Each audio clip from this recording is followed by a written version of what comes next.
It wasn't as intimate because you didn't have those mealtime experiences, but it was still extremely valuable. And the way that the faculty gave of themselves with so little notice to put together these presentations to do online, I mean, it was really just an amazing thing to witness and be a part of.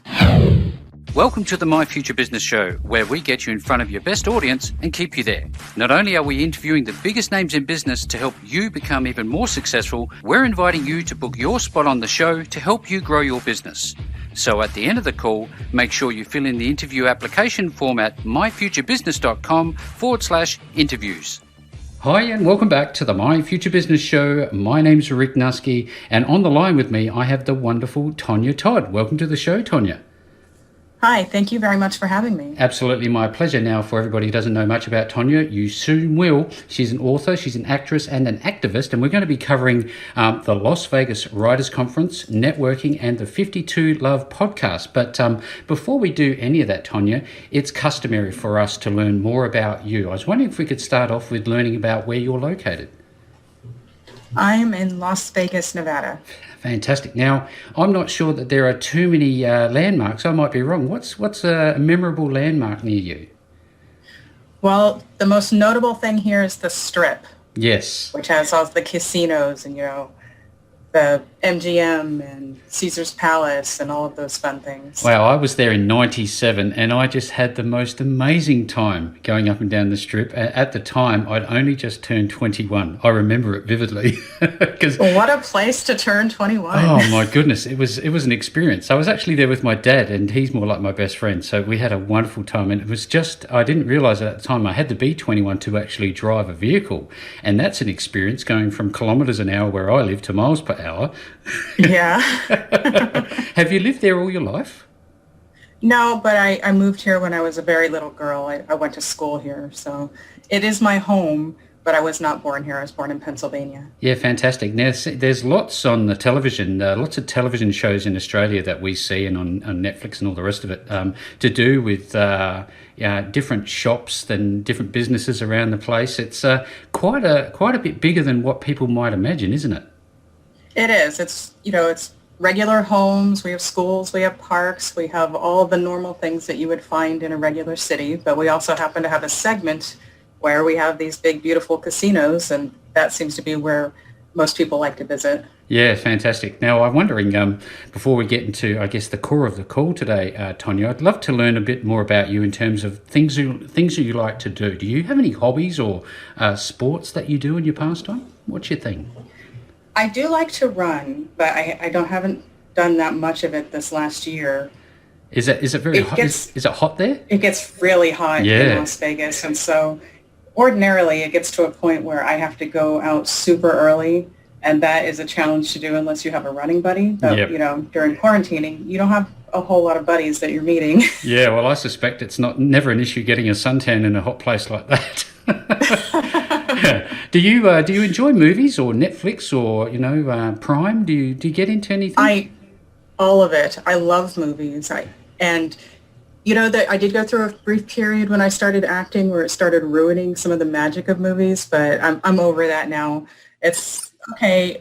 Now if I notice something, well, then you didn't do your job properly. The movie makers didn't do their jobs properly. But if you can whisk me away to another world and have me thinking about the story and not about how many takes it took to get that shot, and if I'm not thinking about that, then you did a very wonderful job. Yeah, that's beautiful. It would be very difficult not to be critical given your training and your background, wouldn't it? Well, I don't know that it's critical. It's distracting sometimes. Distracting. Yeah. Do you have what's your favorite movie or series at the moment? Do you have one? My all-time favorite movie is not necessarily the best movie, but it just feels like a lot of it was made for me specifically, and that is Batman Returns, the Tim Burton film. Yeah, wow. Excellent. I am a huge Catwoman fan. She is my favorite character of all time, and Michelle Pfeiffer is my favorite actress. So to have my favorite actress playing my favorite character in my favorite outfit, it was just, okay, this was made just for me. I'm in love. Now, who's your favorite Batman actor? Was it again? Oh, I think that Michael Keaton did a wonderful job, but Christian Bale just, he nailed so many aspects of it too. It's really hard to compare because of different types of stories. Yeah, definitely. Now, given how busy you are and how active you have your lifestyle, do you have a pet? Are you into I pets? have two cats, Very nice, very nice. Dorian and Artemis. Okay, fantastic. Now, along the way, a long time ago, let's wind back to your first pet. Do you have one that you remember the most? What one do you have fond memories of? Princess. Princess, yeah. Yeah. Princess Stephanie Panther Todd. Now, just shorten that for it. Yeah, so I just called her Princess. Yeah. She was very smart. She knew when it was time for me to go to bed at night. She would always come home and didn't quite understand the summer when I was allowed to stay up past 9. It's like, excuse me, it's bedtime. They are a law unto themselves, are they? Yes. So when you're growing up, we all do grow up. We have fond memories about the things that we enjoyed during that time. What is the one thing that you recall when you were growing up that you really loved and you have fond memories of? Oh, wow. I did really enjoy going to the movies as a family. Yes, I agree. I think my love for movies, my cinephilia, if you will, came from just my parents taking us all. It was a thing, we would go Of and see a, course. a movie all together as a family. Did you ever go to drive-ins or was it always cinemas, like the walk-in cinemas? I did go to drive-ins, and that is where I first saw Rocky Horror Picture Show, and I would not advise that as the place that you see it. It was like it was all wrong. It was It was so wrong on so many different levels. when I found out what it was supposed to be, it was just this Hello. is weird. And then I was robbed of my virgin experience. Next. So, Tonya, I was wondering, what do you do that helps you relax? Because I know that in the hustle and bustle, and we're always connected. What do you do to switch off and relax? Reading really helps, Yep.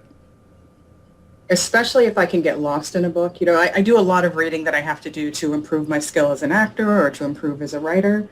But when you can just read a a fictional thing that takes you to another world.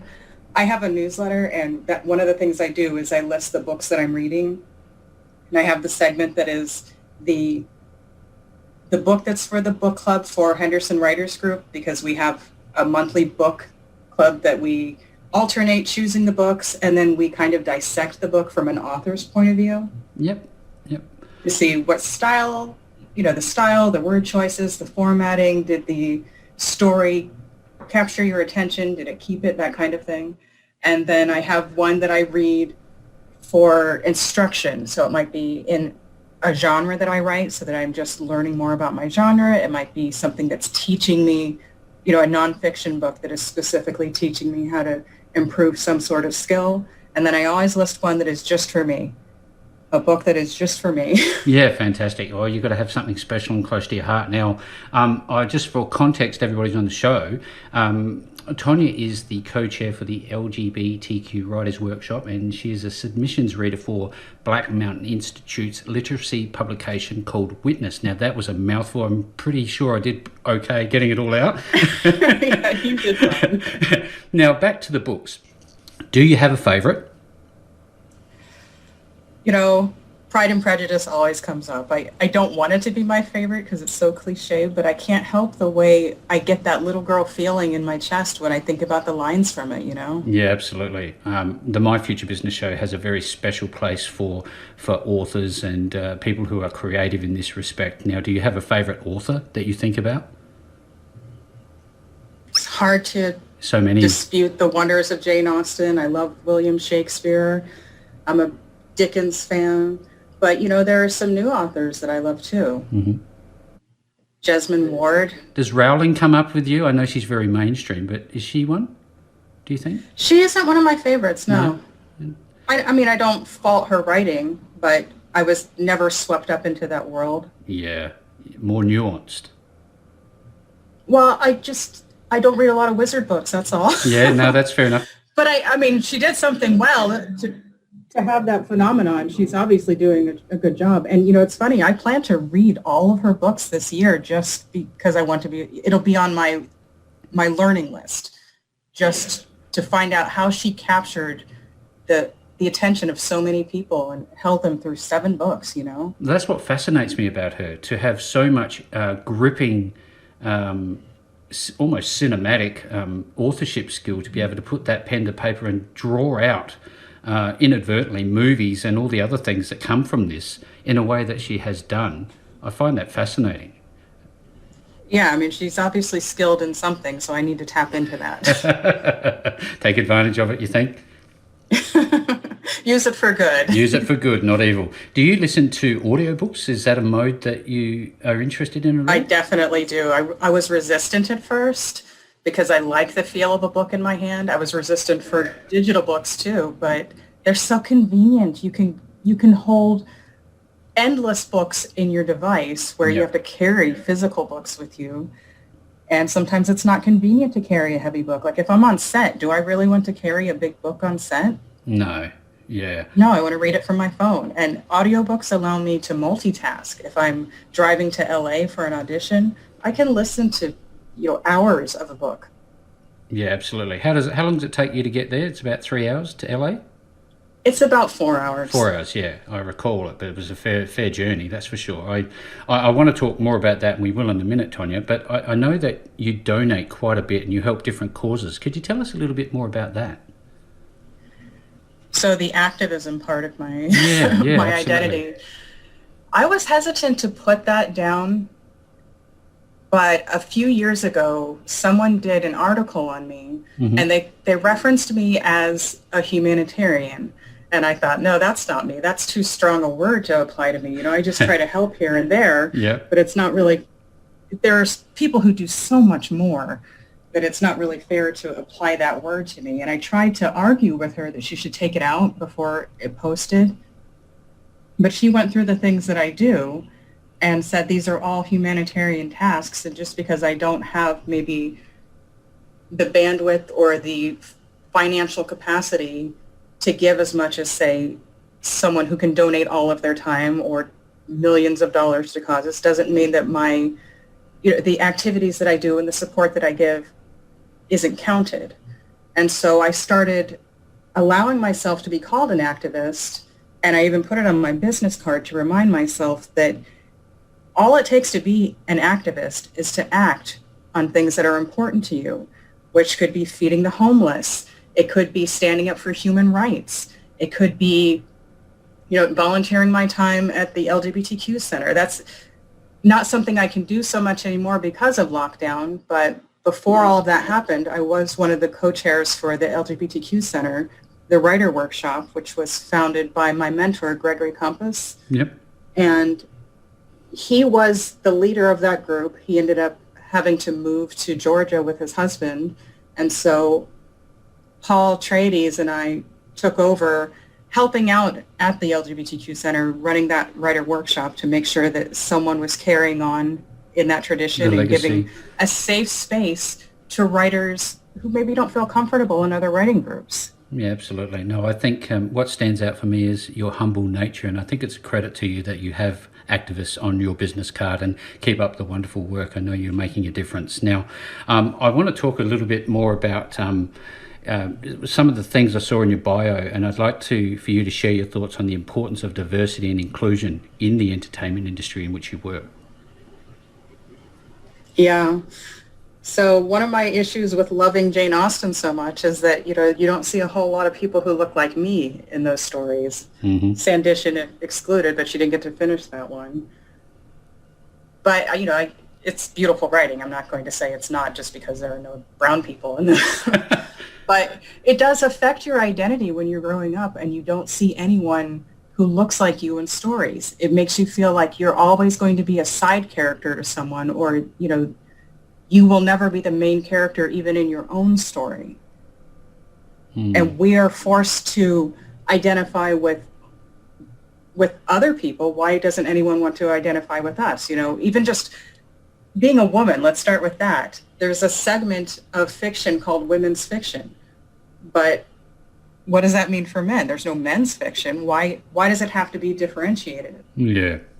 And then the same thing with African American fiction. Why does it need? It's just fiction. We all breathe and eat and bleed and love there's no reason to separate it. What, I have a thing that comes to mind when you say that. We all have 2 feet and a heartbeat. We're all the same. Right. And And so I just want to do my part. I almost didn't write characters that looked like me, because it wasn't the first thing I thought of, because I've lived in this world where, you don't think of yourself as the main person anymore. And it occurred to me, if I don't, nobody else will. And then the next wave of little girls will grow up with no books that look like them, and there are tons of books now, but there's still not enough. It's not a big enough part. It's not representative of the world, it's yeah, not representative of even the nation here. It's not the same percentage, and it should be. there's not the equilibrium that we need, is there? Right. And there's room for everyone. It doesn't mean we need to not take somebody. It just means we need to include everyone. Everyone should be at the table. Yeah, absolutely. I agree 110% if that is even possible. Now tell me about your acting and screenwriting. I know there's 2 parts to this. Which came first, the screenwriting or the acting? The acting. So the acting came, I wrote a book about a woman who quits her job to become an actress with having no aspirations of acting on my own. Somewhere along the line, I didn't tell anyone I was writing. This was the first book that I was really throwing myself into. I was new to fiction, and I was nervous, and I didn't want anyone to take my dream from me, so I didn't tell anyone about it. I didn't want the unwanted advice that comes with people who follow the arts. And And the criticism and all the rest of it? right. Yep. Or the pressure of, are you done yet? Are you done yet? Just the fewer people know, just let me figure this out on my own, and when Yep. I'm ready to share it, I'll share it. So I didn't even tell my parents. Like I told almost no one. There was about 3 people that knew that I was writing a book. That's how close my inner circle was. Doesn't get much closer to the heart, does it? Right. And so not having told pretty much anyone, my boss came to me and said, I'm sorry, we can't afford to pay you anymore. We're going to have to lay you off. And, this will be your severance. But hey, I know this girl who's an actress and a model, and I think that I should introduce you to her because I think you'd be really good at that, which is just mind-blowing because he gave me the same amount that my character got in her book when she left her job, Oh. which he didn't know about. And then to refer me to the same job, it was just like the world manifested it for me. The universe made this happen. What is that And- like when they say reality imitates art? Right. It Yeah. was the other way around. Yeah, exactly. Yeah. And so a few months later, I started, going on auditions and getting headshots and figuring out, getting my footing in the acting world. Yeah. And I really enjoyed it. It actually made me a better writer, and it helped me to present my work as a writer too, because I used to be so nervous that I would, I'd go to critique groups and I would hold my paper and I would have trouble reading because my hands were shaking so much that I couldn't read the words. There's nothing like experience. You can't buy it. Now, when you Right. when you took that first step on the stage, your first acting piece, what was going through your mind? How were you feeling? So I decided that because I got so nervous in writing groups and, sharing that part of myself, that I was going to go into this situation. I'm going to go in as a character. I'm not going to be Tonya, the scared, hide in the back, shadows, not say anything Tonya. I'm going to be Tonya, who's an actress and has no problem having conversations with people and showing what I can do. And I entered as a character. I was playing Tonya Todd, Yep. In bold writing. Right. And, it made me a better writer in terms of adding in those details for that first book. Well, now I had experiences to go along with trying to become an actor. And, hey, this actually wouldn't happen. Or this situation did happen, but my real life came up with a solution for it that I couldn't figure out the solution for it in the story. So it ended up being really helpful. And then eventually, last year, I played Cleopatra. And when I play a character, I always hold on to a piece of that character. But this one, more than any, I will always have Cleopatra with me. So if I get nervous about going on stage or auditioning or reading my work or hosting a workshop. I just embody her and Tap just, into it. I'm a queen, and what can these people do to scare me? Yeah, talk about leveraging a character for confidence.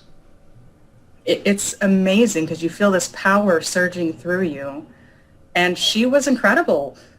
Of all the people to have with me when I'm going through these experiences, I mean, I lucked out with that one. Yeah, oh, that's wonderful. Thank you for sharing so much of your life and your insights and your experiences. It's wonderful. I wonder if we can talk about the Las Vegas Writers Conference. What's that all about? That is an annual event here in Las Vegas that the Henderson Writers Group puts on. Last year, we were all scheduled to do our in-person conference. One of the things we love about it is that it's a very intimate experience and it's all inclusive. So your meals are included, the pitches are included. You don't have to do an add-on for everything. And the agents and the publishers and the authors, the faculty and the attendees, they just get to sit together at lunch and have real conversations and network and rub elbows and get over the nervousness that comes with interacting with people. Mm-hmm. But last year, of course, with lockdown, we had 2 weeks to turn it into an online event, which, let me tell you, that was sheer force of will. But we did it, and it wasn't as intimate because you didn't have those mealtime experiences, but it was still extremely valuable. And the way that the faculty gave of themselves with so little notice to put together these presentations to do online, I mean, it was really just an amazing thing to witness and be a part of. And so this year, not knowing, we have to start planning this long before 2 weeks. Yeah. We had no idea what this year would hold, so we just made the assumption that we should just do this online. This way we are planning for it now. Yeah. If we are planning now, we won't have that rug pulled out from under us. And so, we're ready to go. We have an amazing faculty lined up. Because we're doing it online instead of doing it in person, I didn't feel the need to duplicate a lot of the workshops, because usually they have workshops that present more than once during the conference, but why do that with all of them when, hey, it's available afterward for another 2 to 3 weeks, I think it is. Yep. So if you miss one because it was going on simultaneously, you really get all of the workshops. Now, tell us the importance of networking, because I think sometimes it's misunderstood. What's the benefit in networking? The biggest opportunities come from people you know. And if you don't go out and network and you don't meet people and you don't get to know anyone, you won't be there when the conversations happen where, hey, I know someone looking for this. Do you know anyone who would be interested or capable or qualified to do this blank? And that's just, I mean, it's the entertainment world is like that. Yep. The literary world is like that. But I don't think it's just that. I mean, in business, I think it's like that too. Absolutely. The way I got my literary agent is through networking at the Las Vegas Writers Conference. And I didn't think of it that way. I didn't know that I was networking. I was just meeting someone, and having a chat with her. She wasn't even an agent at the time. And we got to know each other. We chatted over meals. We kept in touch. She's an amazing person. And so when I had this opportunity to turn one of my projects into a nonfiction book, I had a blog last year and people were asking me to turn it into a book. So I thought, all right, let me ask around to a few agents that I have a connection to in some way, shape, or form and ask them their opinion. They all thought it would be a good idea for a book. I asked her specifically because she had just become an agent and I knew that nonfiction was one of her things, if she would give me advice on putting together a nonfiction proposal. I've done fiction forever, so I just was, I hadn't been learning that. I hadn't been going to classes on that. It wasn't my thing. So you go to the expert, and I trusted her. And she asked, she said, send it over to me. I'll look it over and help you. And then she asked me to call her, which I did, and I didn't realize it was the call. The call to change the world. Right. I didn't know it was the call, or I would have been prepared with questions, and I was flustered. But, it was, why would I want anybody other than this person whom I already know and love and think the world of? I already trust her. So why would I want to start querying other people or, I had given it to one other person that it's just good business. You at least let them know. But it was a yes immediately for me, and I told her that. Absolutely. Like you've just explained networking in its essence, it's the core of human interaction and relationship building, isn't it? It is. It's the relationship. I already have a relationship with her, so why do I want to start a new one with someone I don't know their character? Yep. Absolutely. Now, I'm loving this call. I'm wondering if we can talk a little bit about the 52 Love podcast. What is it about and why did it come about and who's involved with it? That is the same project that I was referencing. The blog that I did last year was called 52 Love, which is 52 love lessons in 52 weeks. Each week I would give a tip on improving intimacy in a romantic relationship. And that's the thing where people were writing to me and asking me to turn it into a book, saying this would be great as a book. But when you have your readers saying that, okay, well, maybe it should be a book. I never considered nonfiction, but okay, let me ask around. And so now I have Amy Collins with Talcott Notch. She and I are working on a proposal to turn it into a book, but with nonfiction books, you need platform. And while I am in the media weekly, because I co-host regularly for the And I Thought Ladies, they have Ladies Tales podcast and Women's Cave. And then I'm also in the media because of acting and because of Henderson Writers Group. I host Dime Grinds. I'm on people's screens. When do you sleep? So many times. So I do have a platform, but this is a way to give 52 Love a platform too. And so I turned it into a podcast at the ladies, the And I Thought Ladies. It was really their idea for me to have my own podcast, which is, they kept inviting me to co-host with them. They don't need my help with any of this. They've been doing this for years, but they thought, hey, let's invite Tonya onto the podcast. And so I bring questions and I interview people with them, and what they do is they boost the people around them. Yes. It's another networking thing. I met them because they interviewed me.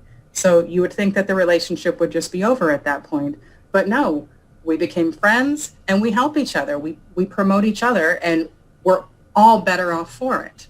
Another person in my network now is Mike Burton of Genuine Chit Chat. He is a podcast host. I met him, again, just because he interviewed me, but we connected over a love of movies and Star Wars and comic books. Oh, Star Wars. You've said the word. Oh, no. Oh. That's it. Do you like Star Wars? Oh, I love Star Wars. I play all the games. He has a specific Star Wars. You should see his stuff. Because Mandalorian. He has a Star Wars podcast too. Goodness me, I've gone all dorky. Hang on.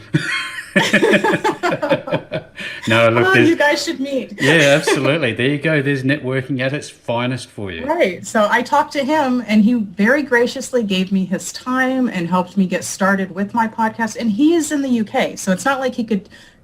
We had to deal with time zone issues, and he was just so gracious in giving me his time and his advice and getting me started. He even made the logo for me, which it's beautiful. I love it. That's excellent.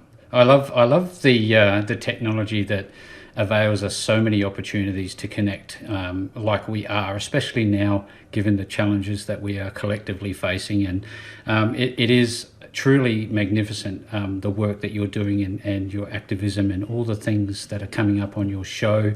I will be making sure to make all of those links back to find you. Now, I want to know what's coming up in the immediate future for you. What's happening in the next week or two? In the next week or two? Well, I am due to hit the set for a new movie on Tuesday of next week, but I'm not allowed to talk about it yet. Of course. I'll find out. Next week, I'm also pre-recording some of the podcasts so that I can make sure that I can put out a weekly episode without it getting in the way of the filming that we're doing. Yes. So do you find that you can do that on the go with like a mobile device, or do you have your own little, quote unquote studio that you record in? My producer is Steven Sebo, and he has a little home studio, and I go to his house to do it. It's just a little nook. And so... That's all you need.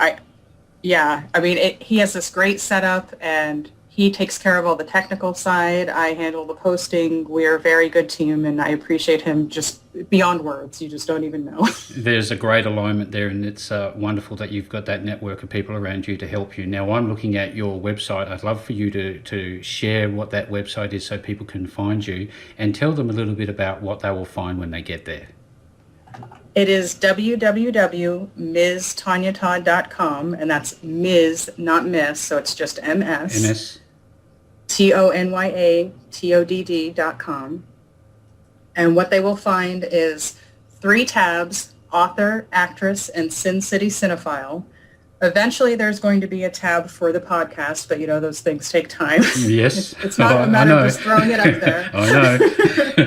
It's in the works. The podcast will be on the homepage soon. Excellent. But at this point, it's just author, actress, and Sin City Cinephile. If you go to Sin City Cinephile, you will see several tabs, and one of those is 52 Love. And so if you don't want to wait for the podcast, you could read through the entire list there. And I have a few movie reviews. I have just a few blog posts in there. And then I have, under the author and actress pages, I have my media. And I do have an events page, but I haven't updated that, I think, since October. I've been very, very busy. How dare you be human? I don't know. No, look, I've just absolutely just been blown away by all of the things that you're doing. It's been such a wonderful experience. I'm privileged to have connected with you, and as is customary, I will be making sure that the links back to mstonyatodd.com are available below this post. No matter where you find this post, you will find the links back to Tonya and all of the wonderful work that she is doing. Now, with all that being said, Tonya, I've had such a great time spending some time with you on the My Future Business show today. This was a lovely chat. Thank you so much. Thanks for joining us today. If you enjoyed the call, then make sure to subscribe, leave a comment, share us with your friends, and book your spot on the show at myfuturebusiness.com/interviews. And if you're looking for solutions that will help grow your business, then visit myfuturebusiness.com/shop.